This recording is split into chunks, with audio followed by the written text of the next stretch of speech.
I watched as the HOA enforcement parked their cars across my driveway, blocking access to my vegetable garden. This garden had been my lifeline during months of unemployment. Little did they know, there was a detail in the county ordinances that could protect my garden and reveal their questionable actions. As the HOA car slowed down in front of my house, I felt a wave of anxiety. It wasn't the police, it was something different, even more intimidating. The Pinecrest HOA patrol car with its gold badges came to a stop right at my driveway. I hurried outside, feeling a mix of dread and determination. "Can I help you?" I asked as Mrs. Reynolds stepped out. She held a clipboard and wore a jacket that clearly marked her as part of the HOA. Her tightly pulled blonde bun gave her a stern appearance. "This is completely unacceptable," she said, pointing at my tomato plants. "This neighborhood used to be respectable." I had lost my engineering job 6 months ago when the factory closed. With bills piling up and no job offers in sight, I had transformed my driveway into a mini garden using old pallets and soil from clearance piles. Each tomato I grew meant I didn't have to buy it, which made a real difference for me. "It's just vegetables for food," I tried to explain, but Mrs. Reynolds scribbled on her clipboard. Section 123 clearly states that all visible landscaping must be approved by the board. "This looks like a junkyard," she declared. Ironically, I noticed her own yard, complete with a large water fountain, certainly hadn't been approved by anyone either. "I'll review the rules," I replied calmly. She quickly snapped a photo with her phone and added, "You have 7 days to remove this eyesore or face daily fines." As her car drove away, my neighbor Raj approached from his porch. "Don't let her intimidate you, Mike," he said. "She tried to make me take down my wind chimes last month, claiming they were noise pollution. How can she fine you for growing food?" I looked around, realizing that many in our neighborhood had gardens, but Raj pointed out a crucial fact. They can't regulate what they can't see from the street. That's why my vegetable patch is behind my fence. I shook my head in frustration. "I don't have a backyard, just a little patio that doesn't get any sunlight." Raj frowned, warning me, "You might be in real trouble. Mrs. Reynolds isn't just any HOA officer. She has a reputation." The board member's husband runs the largest real estate company in town, and they seem intent on reshaping the entire neighborhood. That night, I found it difficult to sleep. My driveway garden was more than just a pastime. It was helping sustain me while I looked for work. Those 20 raised beds produced enough vegetables to significantly reduce my grocery bills, and I even sold extra produce at the farmer's market to cover gas expenses. If you've made it this far and are enjoying the drama of these HOA stories, you're not alone. Don't miss out on the rest of the story. Hit that subscribe button and stay tuned for even more shocking twists. I took out the HOA rulebook from when I moved in 3 years ago. Back then, the landscaping section was only 2 pages long. Now, the updated version Mrs. Reynolds had delivered was a whopping 26 pages, filled with rules covering everything from lawn height to the color of garden hoses. Section 123 did mention that visible landscaping needed approval. However, it specifically referred to permanent changes. Since my garden beds rested on top of the driveway and weren't permanent, I felt I had room to maneuver. The next morning, I carefully photographed every part of my garden. Then I wandered through Pinecrest Hills with my phone, capturing images of various violations that seemed to be overlooked. Unapproved basketball hoops, decorative flags, lawn ornaments, and especially Mrs. Reynolds' enormous fountain that sprayed water 10 feet into the air. If the board wanted to enforce the rules, I needed clarity on which ones truly mattered. 3 days later, I saw Mrs. Reynolds and 3 men in matching polo shirts measuring my driveway with laser tools. They were placing orange stickers on my garden beds. I called out, "Excuse me, this is private property." The tallest man barely glanced my way. "HOA regulations give us the authority to inspect for violations," he stated. "This garden takes up 63% of your driveway, exceeding the 25% modification allowance." I challenged him. "There's nothing in the bylaws about driveway percentages." He handed me a paper I had never seen before, claiming it was a new amendment passed last month. As they drove off, I noticed something odd. The paper was dated for today, not last month. Were they creating rules just for me? That evening, Mrs. Reynolds parked across the street. taking photos of everyone who stopped to buy my tomatoes. When Mrs. Gonzalez, the elderly woman from down the block, brought me a homemade pie in exchange for zucchini, I overheard Mrs. Reynolds say, "You shouldn't encourage rule breakers. This used to be a nice neighborhood before people started turning it into farmland." Mrs. Gonzalez, clutching her bag of vegetables, replied firmly, "I've lived here 30 years longer than you." It made me wonder, how much power did one person really have over our community? Back in the day, everyone grew their own food and shared it with neighbors. Times have certainly changed. Mrs. Reynolds has made it clear that property values matter now. After Mrs. Gonzalez moved out, I found a white envelope stuck in my garden fence. Inside was a check for $500 and a note that simply said, "For your garden supplies, don't let them win." It was signed by a neighbor who didn't reveal their name. Who would send $500 to help save my garden, and why remain anonymous? That night, I couldn't relax. I decided to sleep in my living room, worried that the Homeowners Association, HOA, might take action while I was asleep. Around midnight, I noticed headlights sweeping across my windows. When I peeked through the blinds, I saw Mrs. Reynolds' husband's luxury car parked out front. He was talking on his phone and gesturing toward my property. Even with the windows closed, I could hear a few words, "perfect location," and "after we clear them out." What were they planning? This seemed much bigger than just my garden. I had a feeling it was going to get intense. When I looked at the envelope again, my stomach dropped. The words "final notice before legal action" were stamped in bold red letters. Inside, a formal letter printed on heavy paper bore the Pinecrest Hills logo in gold. It demanded I cease and desist all unauthorized agricultural activities immediately. If I didn't, daily fines would start at $100 and double each week until my garden was cleared. It was signed by Marcus Williams, the HOA president, with Mrs. Reynolds' signature beneath him as the enforcement committee chair. With my savings nearly gone from 6 months of unemployment, I couldn't afford even a single day of those fines. Later that evening, while checking my tomato plants for any damage, I noticed Raj watching me from his driveway. He waved me over, looking around nervously before he spoke. "They're not just coming after your garden," he whispered. "They've got bigger plans. My cousin works for city planning, and Reynolds Development just filed papers to build luxury condos in Pinecrest Hills." I was shocked. "They can't just tear down an entire neighborhood," I exclaimed. "They don't need to. They just have to make living here so miserable that people sell their homes cheaply," he explained, pointing to 3 houses with "for sale" signs. "Notice how they're all listed by the same real estate company, Reynolds Realty?" It all started to make sense. The HOA was orchestrating a scheme to drive down property values. If they could push enough people to sell low, they would then buy the properties, change the zoning, build fancy condos, and profit immensely. Raj handed me a piece of information that could change everything. My sister is a lawyer who helps people stand up against predatory homeowners associations, or HOAs. She offers a free initial consultation. The next morning, I called her office and spoke with Priya, my sister's assistant. She listened attentively as I shared what was happening to me. It turns out, these tactics are becoming more common. Priya explained that some HOAs create unreasonable rules and enforce them selectively, targeting specific homeowners. Then, they swoop in to buy those homes at a fraction of their market value.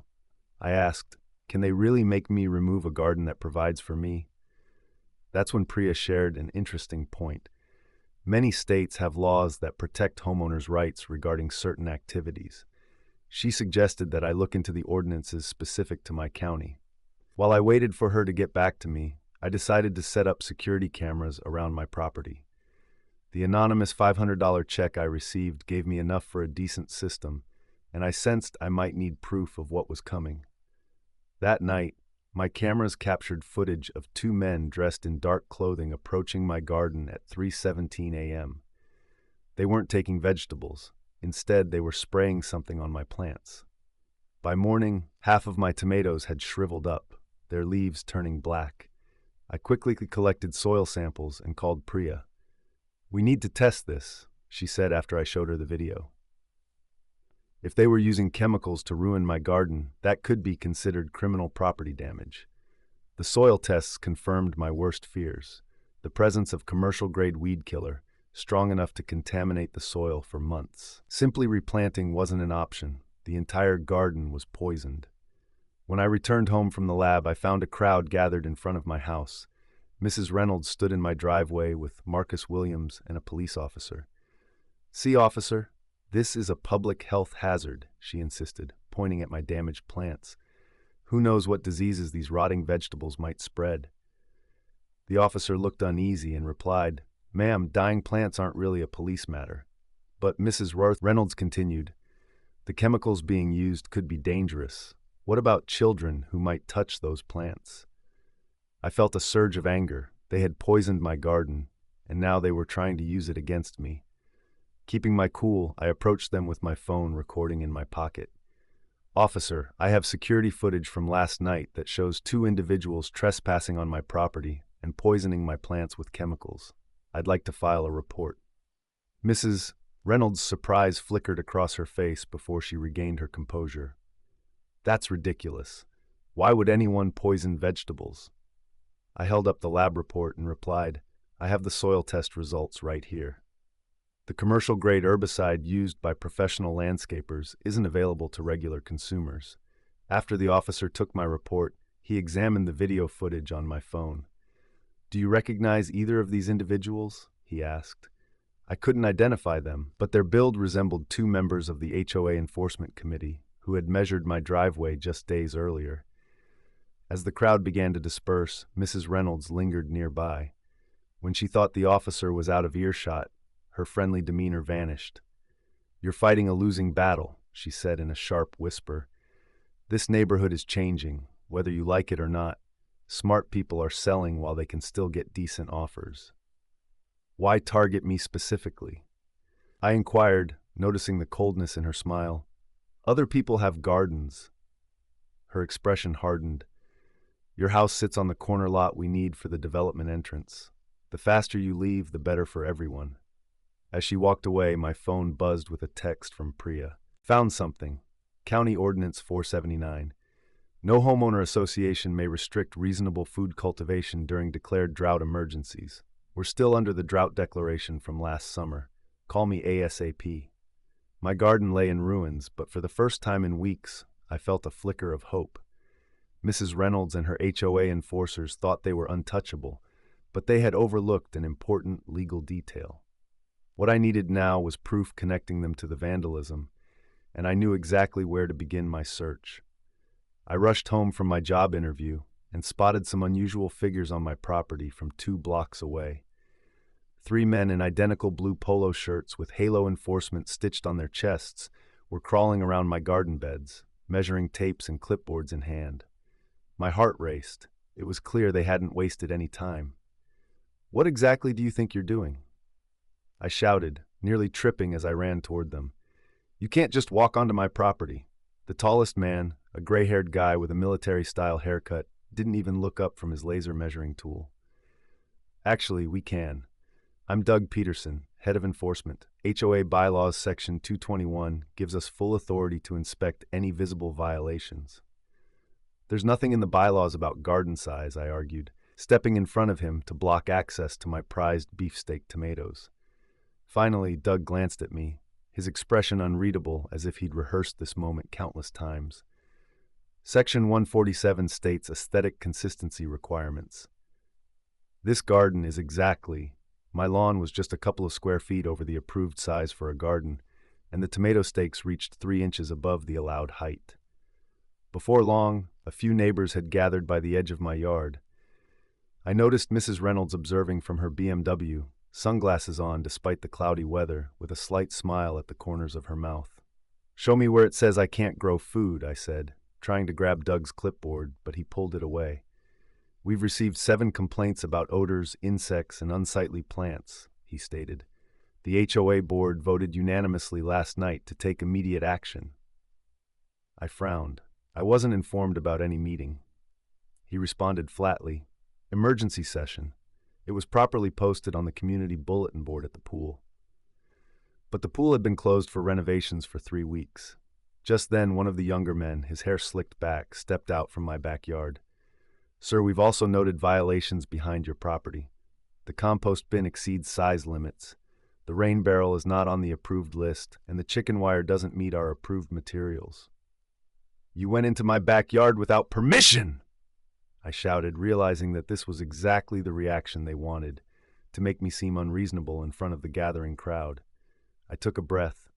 I'd like copies of all these supposed violations in writing, along with the specific sections of the HOA agreement that prohibit them. Doug smirked, seeming all too ready. He handed me a thick folder. You have 72 hours to correct all violations, or fines will start at $100 per day for each issue. We have documented 16 separate violations, which could cost you $1,600 daily, more than my monthly mortgage. Flipping through the paperwork, I searched for errors or anything I could dispute. Though the HOA had been thorough, I found one flaw. This document is addressed to the property owner, but I'm a renter, I pointed out. For the first time, I saw Doug's composure waver. We'll need to update that, he conceded. It felt like a small victory, but as they packed up, they stuck bright orange violation notices on each of my garden beds. Mrs. Reynolds finally stepped out of her car, walking across the grass in her designer heels, which sank slightly into the ground. What a shame, she declared loudly, aiming her words at no one in particular. Some people just refuse to understand community standards. I kept my mouth shut, remembering my landlord mentioned that she was part of the HOA financial committee that controlled my security deposit. As the crowd dwindled, I thought about my next steps. Raj leaned in and whispered, "Don't give up." I remembered how they had tried to take away my backyard pizza oven last year. I appreciated his encouragement, but my mind was racing. How much savings did I have? How long could I fight this issue? What would happen to my garden, my source of food during this tough time? Just then, I heard an unexpected voice. "Excuse me, young man." It was Mrs. Gonzalez, the 80-year-old widow from the blue house on the corner. She tapped her cane on my driveway and held out a cloth-covered basket. "Your tomatoes helped with my arthritis last month," she said, her voice strong for her age. "My husband and I grew victory gardens during the war. This isn't right." She placed the basket in my hands, filled with warm empanadas and a jar of homemade salsa. "Thank you," I said softly, touched by her kindness. "Come, I'll show you something they don't want you to know," she said, gesturing toward her house.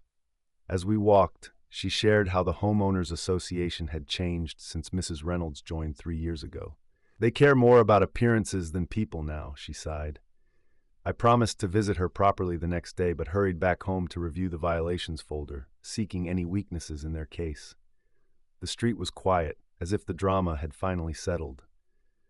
But as I approached my driveway, a sickly sweet chemical smell made me quicken my pace. My garden looked wrong. The once vibrant greens had dulled, and the leaves curled at the edges. I spotted a plastic spray bottle hidden under the zucchini plants. When I touched a tomato leaf, it crumbled in my fingers. Every single plant, weeks of hard work, the only productive thing in my unemployment, had been deliberately sprayed with weed killer. I sank to my knees in disbelief, overwhelmed with rage. Amid the tears, I noticed a small slip of paper tucked into one of the dead plants. In neat handwriting, it read, "Next time, follow the rules." Who could do something like this? What kind of person had I become, becoming their enemy? "They poisoned your food," Raj's voice boomed as he surveyed my ruined garden the next morning. His normally calm demeanor turned red with anger. "That's not enforcement, that's vandalism." I hadn't slept at all. I had spent the night photographing every withered leaf and every chemical burned stem, along with that spray bottle left behind. When Raj saw the "follow the rules" note, he pulled out his phone. "I'm calling the police," he insisted. "This is destruction of property." Within moments, 2 officers arrived, took notes, and bagged the bottle for fingerprints. Their expressions really conveyed that this wasn't going to be a pleasant situation. The younger officer mumbled about how HOA disputes weren't criminal matters unless there was significant property damage. I tried to explain that those plants were worth hundreds of dollars. He simply suggested I file a claim with my renter's insurance before walking away. Raj put a reassuring hand on my shoulder. "Don't worry, this isn't over," he said, and he meant it. Within an hour, he had posted pictures in our neighborhood Facebook group. By noon, my phone was buzzing with messages from angry neighbors I'd never even met. Then came a knock at my door. It was Mrs. Gonzalez, holding a tray full of seedlings, tomatoes, cucumbers, and peppers. "I already started these for my grandchildren," she said, "but they need them more than you do." Before I could express my gratitude, another car pulled up. It was Tom and Sarah Johnson, the young couple from Oak Street. They brought lumber, soil, and fresh garden stakes. "We read about what happened," Sarah said. "Tom's a carpenter, and we thought we could help you rebuild somewhere safe." In a matter of minutes, my small living room was filled with unexpected allies. Mr. Abernathy, the reserved retired man from the corner house, arrived with printouts of county regulations and property laws. "The HOA fined me $500 for installing a wheelchair ramp when my Martha was sick," he shared, his voice quivering. "They said it didn't fit the neighborhood's aesthetic, and I had to remove it just a week before she passed." His watery blue eyes met mine. It's about time someone stood up to these bullies.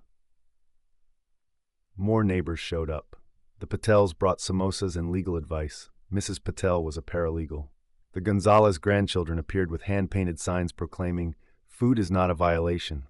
Even Miss Rodriguez, whom I had only waved to before, arrived with pamphlets about state gardening protection. "Did you know," Raj said, spreading maps across my coffee table, "that HOA regulation enforcement is mainly focused on what's visible from the street? They have fewer rules for backyards."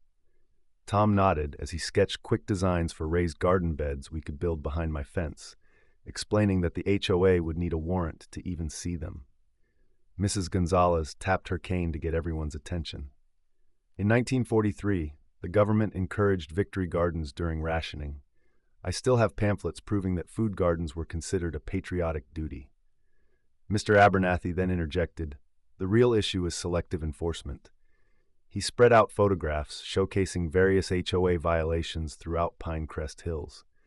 Mrs. Reynolds couldn't help but notice the oversized boat parked in the driveway of the HOA president, along with the flag display that hadn't been approved. It seemed like they were unfairly targeting specific residents. Mrs. Patel pointed out that the rules were being enforced selectively, which led to the formation of the Pinecrest Freedom Coalition that very afternoon in my living room.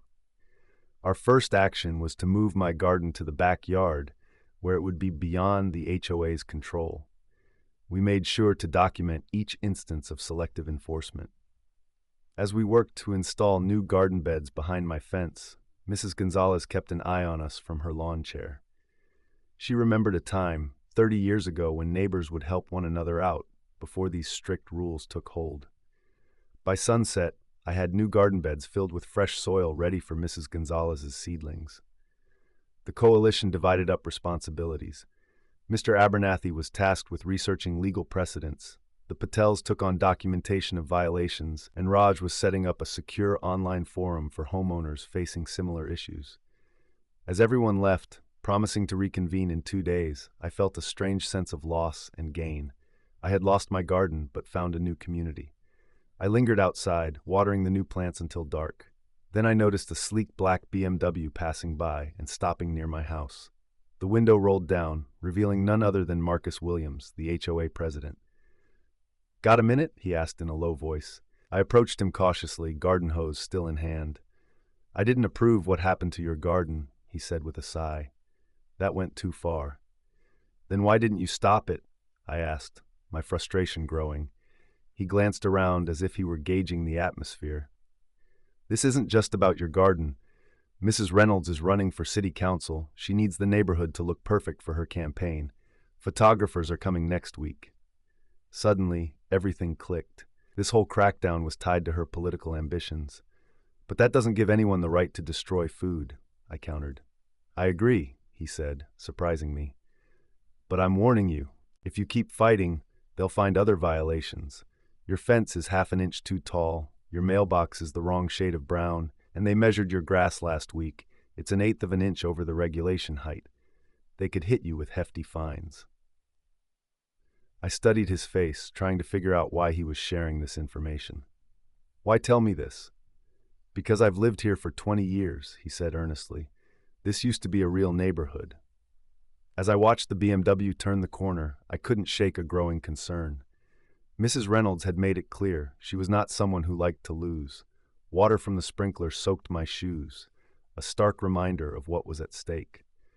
This conflict had shifted. It was no longer just about my small garden. Now it was about power, control, and the way one person's ambitions could threaten the entire community. Marcus Williams had given me an important warning, but it turned out he also provided a lifeline. I nearly spilled my coffee as the hidden rule jumped out at me from the page. I found it. County Ordinance Section 479. It stated that no homeowner association may restrict reasonable food cultivation during declared drought emergencies. I double-checked the county website. We were still under the drought declaration from last summer. This was our chance. Raj, you've got to see this, I whispered over the phone late that night. They broke actual county law by destroying my garden. That's significant, he replied, but we have to be careful. Mrs. Reynolds has connections at City Hall. Over the next 3 days, our small group gathered evidence. Mrs. Gonzalez reminded us of the time the HOA approved Mr. Peterson's large koi pond during the drought. Mr. Abernathy uncovered photos of board members' yards flaunting unapproved structures, and Sarah Johnson, a paralegal, helped us compile everything into a solid presentation. When the monthly HOA meeting rolled around on a stormy Tuesday, attendance was usually low, just how the board preferred it. But thanks to our outreach efforts, nearly 60 residents filled the community center. Mrs. Reynolds tapped her microphone, clearly impatient. First agenda item, exterior violations in Zone 3. We've noted 17 infractions. I stood up, gripping 50 copies of the county ordinance. Point of order, I said clearly as I walked to the front. Before we proceed, I want to address the illegal destruction of my garden. Mrs. Reynolds' smile turned to a frown. This isn't on the agenda. Please sit down or you'll be removed. I think everyone here needs to see this, I insisted, distributing the copies. My garden was legally protected under county law. The HOA violated this ordinance when you destroyed my food plants during an active drought emergency. Mrs. Reynolds snatched a copy and quickly scanned it, her face turning red. This is irrelevant. Our bylaws clearly state. Raj interrupted, standing beside me. That's not just an opinion. It's a legal fact. We've documented every violation. Mrs. Gonzalez added, surprising everyone with her strong tone. The board has been selective in what rules they enforce. She opened a photo album. My daughter took these pictures last year. Here's Mrs. Reynolds' new fence, 2 feet taller than regulations allow.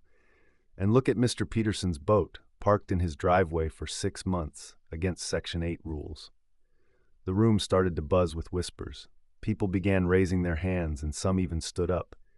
You approved the Miller's pool, but denied my children's basketball hoop. You forced the Smiths to remove their religious symbol, but allowed others to keep theirs. You fined me for my garden gnomes, but ignored the Williams lawn flamingos. Mrs. Reynolds banged her gavel, trying to restore order. This meeting will come to order. But why the different rules, Mrs. Reynolds? I asked, raising my voice just enough to make my point clear. Is it because some people are running for city council and need certain neighbors gone? The room fell silent. I hadn't meant to reveal that angle so soon, but the panic on her face indicated I had struck a nerve. Marcus Williams, who usually stayed quiet during meetings, suddenly spoke up. Perhaps we should table this discussion and consult our HOA attorney before moving forward. That's a great idea, I replied. It gives Channel 7 News time to prepare their story. They're interested in how an HOA destroyed food gardens during hard times while allowing water-wasting decorations for board members. Sounds like a good headline for someone running for city council, don't you think? Mrs. Reynolds' face drained of color. For a moment, I thought we might have won. But then Doug Peterson, her loyal committee member, whispered something in her ear, and her expression returned to a cold smile. This meeting is adjourned, she declared. Security, please escort these disruptive individuals out. 2 men in cheap suits approached us. They did not look like security guards. They seemed like hired muscle. You'll regret this, Raj muttered as we were escorted out. They've got nothing, I reassured everyone outside. Mrs. Gonzalez squeezed my hand. You did well, mijo, but powerful people can play dirty. Her words would soon prove prophetic. At 6:17 the next morning, A loud knock jolted me awake. A stranger handed me an official-looking envelope and walked away without saying a word. Inside was an eviction notice, effective immediately. I had 30 days to vacate. The letter claimed my rental agreement had been violated. A new owner has taken over the property and plans to live there. I found myself in a panic, calling my original landlord. "I'm sorry, but I had an offer I couldn't refuse," he told me, confessing that he sold the place just last week. My hands trembled as I looked up Pinecrest Capital LLC online, but all I found was an address matching that of the HOA office. How can I protect our neighborhood? I pondered, glancing at my dwindling tomato plants. If I couldn't even keep my home, what was I supposed to do? That eviction notice on my kitchen table felt like a ticking time bomb. 30 days was all I had. "This timing can't be a coincidence," my friend Rod said as he paced my living room the next evening. "They're going to extreme lengths for one garden," he added. It was then that Mr. Abernathy spoke up, his voice low yet firm. "It's not just about the garden anymore. It's about setting a precedent. If you win, others might start to challenge them too." Our friend Sarah Johnson looked closely at the eviction papers. "Something feels off with this Pinecrest Capital LLC," she said. "No online presence, no corporate history. Could it be a shell company?" Tom shrugged. "But why go through all that trouble for one small house?"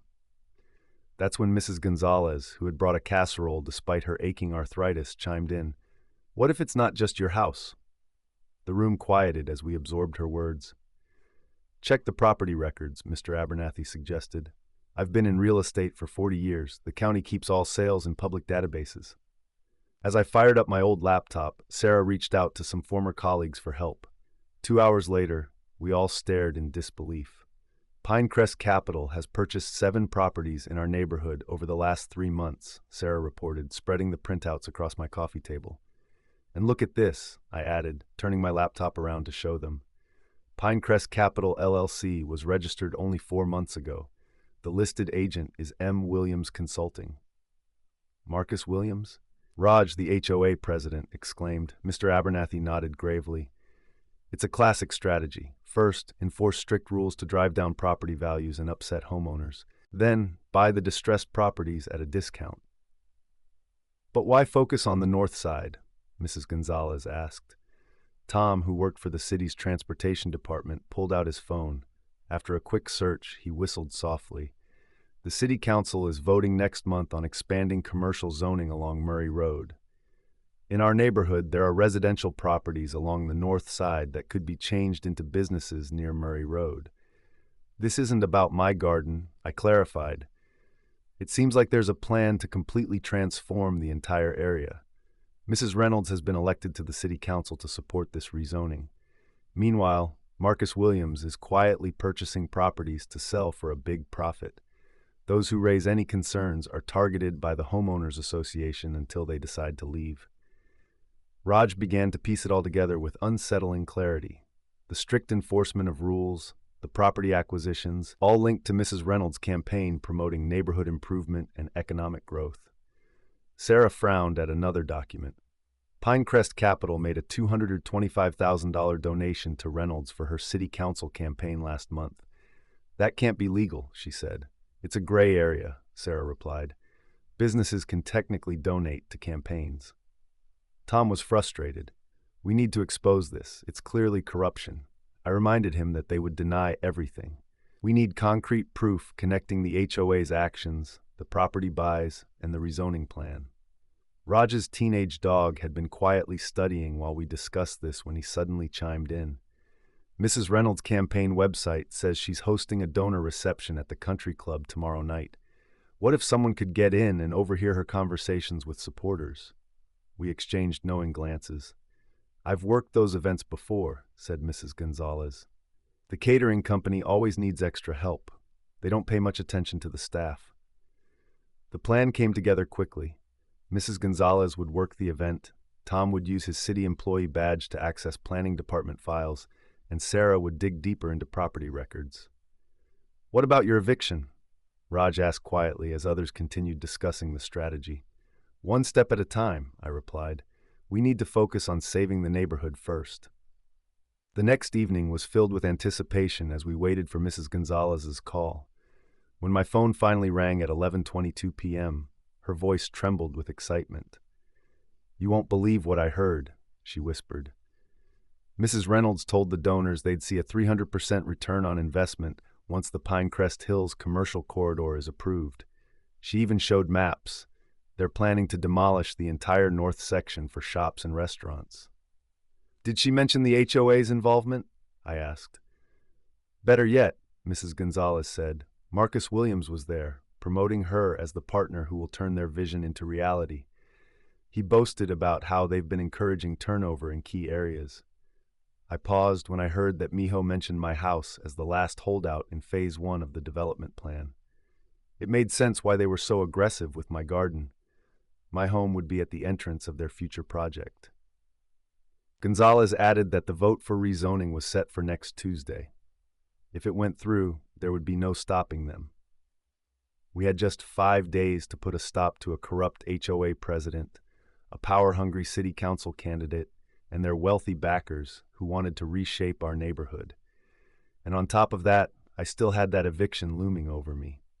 I looked at my struggling garden, which had just begun to show some life after being nearly destroyed. Tiny green shoots were bravely pushing their way through the soil. I told them silently that we wouldn't give up without a fight, as I reached for my phone to call the local news station. Sometimes, even the smallest plants have the deepest roots. With determination, I clutched the folder of evidence and entered the crowded community center. "You ready?" Raj whispered to me. My heart raced, but there was no turning back now. Mrs. Reynolds stood at the front.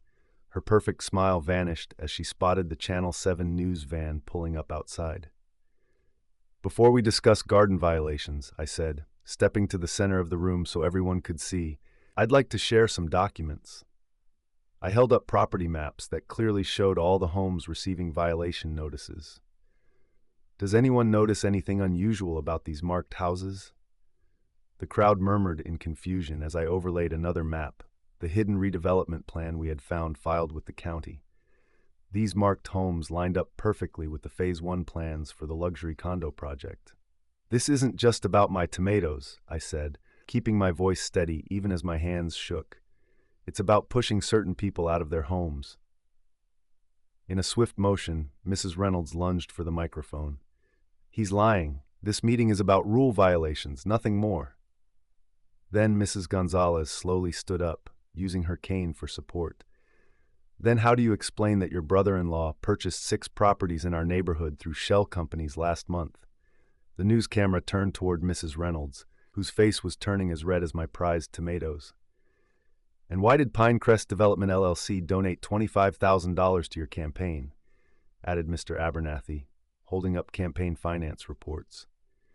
At that moment, Marcus Williams tried to slip out the back door, only to run straight into the county inspector I had invited. "Going somewhere, Mr. Williams?